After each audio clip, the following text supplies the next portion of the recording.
Dapat pala side yung pag-video ko. Anyway, ito yung road. Yan yung road, dyan papasok ang sasakyan. Dito tayo galing sa right of way natin. Ay, pwede dito sa entrance na to. So now we're going to the shore. Let's go. Vlog tayo. Ayun yung sunset. Sigo tayo kayo magdete. Sigo ka na magdete. Ano, boy. Mas maganda ata. But anyway, just the same. Maganda pa rin. At workout talaga siya kasi pag umaapa ka, lumulubog yung paa mo. So, ito yung magandang time pumunta. Actually, may 6 na pero tingnan mo na ito pa yung sun. Sa pagpapanuuli mo yan, mga siguro mga 2 minutes bago siya bumaba. Yan. So that's the shore. And then dyan sila nakatira. Can you imagine yung life mo dito nakatira?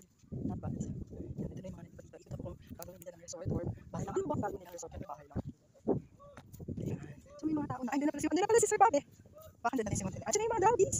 Hello po, good afternoon po. Yan. Diba? Okay. So muna na ulit. Mag-focus tayo mga kumuha sa sunset. Hi Smiley! Hi Smiley! Hala, may mga kalat-kalat na. Yan yung ball. Just sa hindi pa na maraming tao, lalo na kung bagulan na. Kaya sa amin na nga ito eh. Okay, later.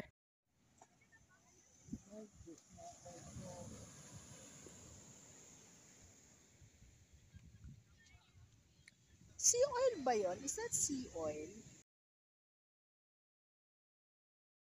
Kasama ako pabalik sa'yo. Tapos bago ko balik.